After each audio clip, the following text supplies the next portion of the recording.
असम में बहु विवाह पॉलीगेमी नहीं होगा।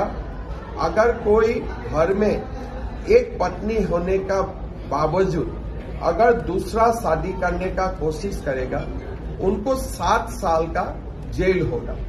साथ में अगर वो छुपा के शादी करते हैं तो उनको 10 साल तक शादी होगा, 10 साल तक उनका गिरफ्तार होगा, जेल होगा। यूपी के मुख्यमंत्री योगी आदित्यनाथ के बाद अगर किसी नेता को देश में सबसे दमदार और भविष्य में राष्ट्रीय नेतृत्व संभालने की क्षमता वाला माना जा रहा है तो वह है असम के मुख्यमंत्री हेमंत बिस्वा शर्मा। वे अपने राज्य को विकसित और देश के अग्रणी राज्यों में शामिल करने के लिए लगातार ऐसे फैसले लेते रहे हैं जिनकी पूर्व में कल्पना भी नहीं की जा सकती। चाहे असम में बुलडोजर कार्रवाई हो या अवैध बांग्लादेशी घुसपैठियों पर कड़ा रुख, शर्मा ने हर मुद्दे पर निर्णायक नेतृत्व दिखाया है।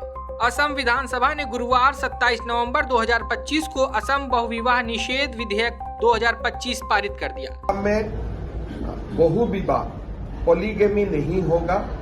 अगर कोई घर में एक पत्नी होने का बावजूद अगर दूसरा शादी करने का कोशिश करेगा, उनको 7 साल का जेल होगा।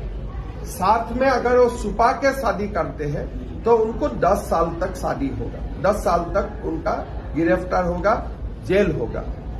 इसका उद्देश्य है पहली शादी को कानूनी रूप से समाप्त किए बिना दूसरी शादी करने को अपराध घोषित करना, महिलाओं की सुरक्षा, सम्मान और वैवाहिक जवाबदेही सुनिश्चित करना।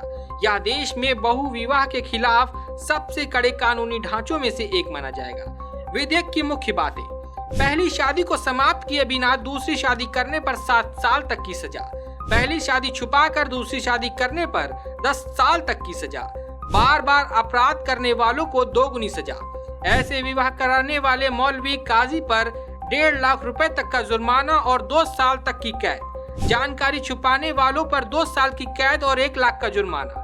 यह कानून छठी अनुसूचित वाले क्षेत्रों और अनुसूचित जनजातियों पर लागू नहीं होगा। भारतीय राष्ट्रीय कांग्रेस, AIUDF, CPIM और राय जोड़ दल ने कई संशोधनों की मांग की और विधेयक को प्रवर समिति को भेजने की मांग की। कई घंटों की बहस और चर्चा के बाद मुख्यमंत्री द्वारा कई मुद्दों पर आश्वासन दिए जाने के बाद कांग्रेस और राय जोड़ दल ने संशोधनों की अपनी मांग वापस ले ली, जबकि AIUDF और CPIM ने अपनी मांग वापस लेने से इनकार कर दिया। इसके बाद विधेयक ध्वनि मत से पारित कर दिया गया। विधानसभा में मुख्यमंत्री शर्मा ने कहा, यह कानून किसी भी धर्म के विरुद्ध नहीं है।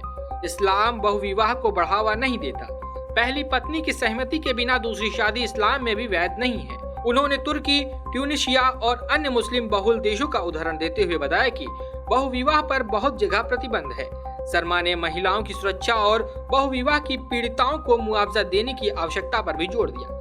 मुख्यमंत्री ने विधानसभा में स्पष्ट कहा, यदि 2026 के चुनाव के बाद मैं फिर मुख्यमंत्री बना तो असम में समान नागरिक संहिता लागू करूंगा। यह मेरी सार्वजनिक प्रतिबद्धता है। ब्यूरो रिपोर्ट, सरकारी मंथन।